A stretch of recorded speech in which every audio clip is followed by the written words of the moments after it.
Manon, le Bourdirec, que je vais demander de me rejoindre sur scène avec cette question qui va en entraîner d'autres. On va échanger ensemble. Comment transformer son modèle économique vers du régénératif? On peut accueillir sur scène Manon Le Bourdirec, directrice marketing et communication. Greenwiz, jingle, applaudissements. Voilà.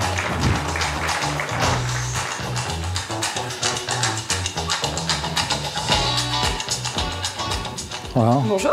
Bienvenue. Bonjour à tous.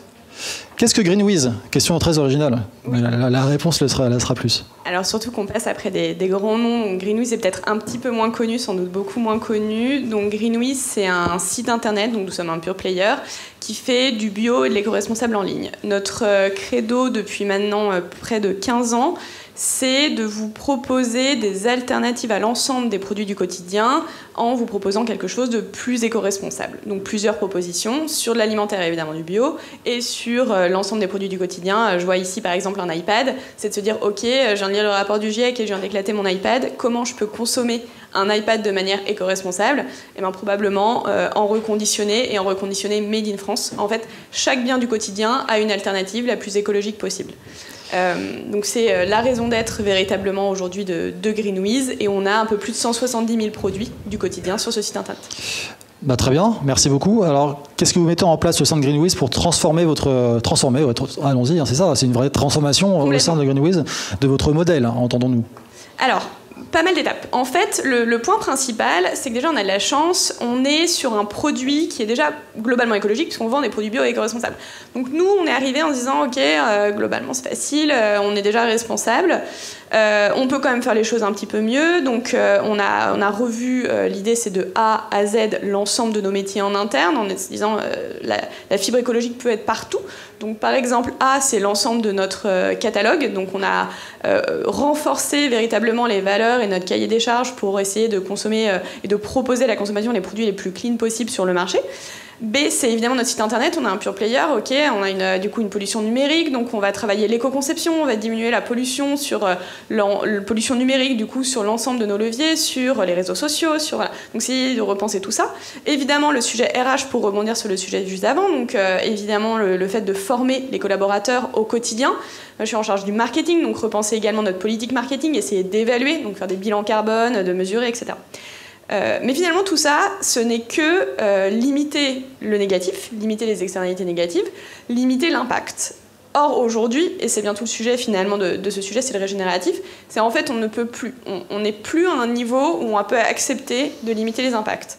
Donc comment nous, finalement, collectivement, nous chez Greenwiz, on passe de « ok, c'est génial, je diminue la pollution de mon site internet en ayant une politique hyper éco-conçue et j'ai un des sites les plus clean aujourd'hui en France », très bien, faire, à en fait, non, je dois revoir complètement mon modèle et je dois repenser mon modèle, quitte à me poser des questions qui sont un peu violentes.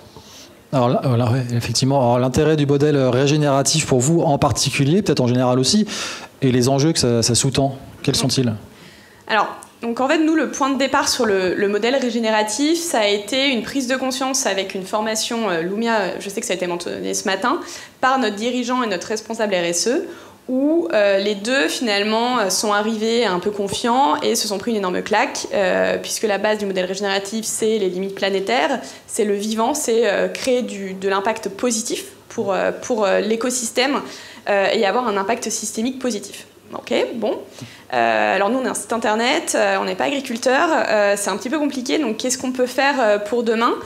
Et donc du coup, on s'est reposé collectivement. On a eu notamment une formation du CODIR où la conclusion a été en dehors de ça va être très compliqué les années à venir d'un point de vue écologique, c'est comment aussi moi, en tant que professionnel, je peux faire quelque chose. En fait, on a tous envie d'améliorer les choses d'un point de vue écologique. Ok, on a acheté un lombricomposteur, génial, sur Greenwiz. On a changé l'ensemble de notre consommation en achetant des fruits et légumes bio. Ok, mais en fait, on a aussi un job. Je suis directrice marketing, directeur marketing. Mon job principal, c'est de créer de la valeur monétaire, de la croissance. Un petit peu compliqué que ce soit compatible avec le modèle régénératif. Donc du coup, c'est petit à petit déconstruire tout ça. Imaginez du coup Quels sont le lien avec le vivant? Donc, est-ce que, justement, nous, aujourd'hui, on n'a pas de lien direct, on n'est pas producteur, donc est-ce qu'on peut ouvrir notre filière, aller vers le vivant, aller vers l'agriculture? C'est se poser la question, justement, de l'ensemble des externalités, c'est se dire aussi, ce business demain, en fait, il est mort, on n'en le fera plus, parce que ce n'est pas viable dans le monde dans lequel on doit aller demain. Donc c'est des décisions extrêmement fortes qu'on prend collectivement. C'est se dire qu'est-ce qu'on attend économiquement. Donc c'est aussi la question du modèle économique. Qu'est-ce qu'on attend véritablement de ce modèle économique et du coup quelles sont les transformations absolument nécessaires.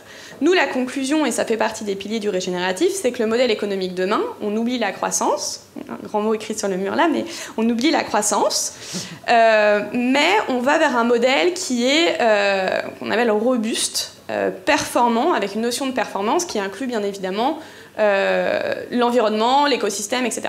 Donc sans doute de la rentabilité, sans doute diminuer au maximum la notion de développement. Donc évidemment, à titre personnel, enfin à titre professionnel, que faire du marketing si on ne fait pas du développement? C'est tout de suite des questions métaphysiques. Et se reposer la question, voilà, de dire ok, je redéfinis finalement mes métiers, je redéfinis mon modèle économique, je redéfinis mon organisation.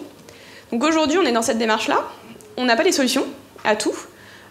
Collectivement, au niveau du CODIR, donc nous, on est en train de reposer tout ça. On est en train de se dire que ça va être un peu douloureux, mais on est tous très motivés et on apprend du coup collectivement à avancer, à repenser les choses. Après, il faut embarquer un peu tout le monde. Donc il y a quand même un sujet de formation, de pédagogie, même si on a des collaborateurs qui sont déjà très en avance, sensibilisés sur les sujets écologiques. Mais voilà, il y a encore plein de choses à faire et beaucoup de choses à inventer. On n'est qu'au début du régénératif et qu'à la redéfinition du modèle économique. En tout cas, dans ce modèle économique, il y a se relier beaucoup plus au vivant et arrêter de penser croissance. Il faut en passer par là, des phases, effectivement. Alors, comment le secteur de l'alimentation doit se transformer et quelle prospective peut-on faire, Manon ? Alors, vaste question que j'élargirais même au sujet de l'écosystème plus généralement. Donc le secteur doit assurément se reconnecter, je vous l'ai dit, au vivant, donc à la base de la filière, ça c'est une évidence. Repenser véritablement ce sujet de la terre et du vivant.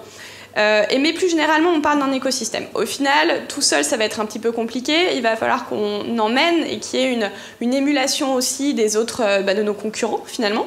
De nos parties prenantes, et dans nos parties prenantes, on pense à nos actionnaires, ça c'est très important. On est aujourd'hui, nous, une entreprise à mission, donc on a la chance d'avoir une partie de notre actionnaire qui est aussi dans le comité de mission et qui, du coup, entend, comprend, avance. Donc bon, c'est toujours compliqué. Je pense qu'eux, dans leur tête, ça leur paraît encore un petit peu loin, mais il y a une vraie volonté aussi de nous accompagner. Donc il y a cette partie prenante-là. Et puis, bien évidemment, on a l'ensemble de la filière. On a enfin nos collaborateurs, et là à nouveau je rebondis sur le sujet juste d'avant, on ne peut pas avancer sans eux, mais ça fera sans doute mal pour certains d'entre eux. Donc on a un peu un pied des deux côtés. En revanche, voilà, sur ce secteur, sur le secteur dans lequel on est, évidemment que c'est l'ensemble du secteur qui doit avancer, c'est l'ensemble de la filière, c'est la filière bio aussi qui doit se réinventer à un moment donné où elle est en crise, où c'est compliqué. C'est repenser également des labels, mais ça, du coup, ça se fait de manière collective. Aujourd'hui, on n'a qu'un seul label sur le marché qui est proche de la notion de régénératif, qui est le label Déméter, et donc du coup, qui reste encore tout petit. Il va falloir que, voilà, collectivement, on se dise non, on va faire un effort beaucoup plus important et on va réapprendre finalement à la fois à produire, à vendre et à consommer, mais ça, c'est collectif. À suivre.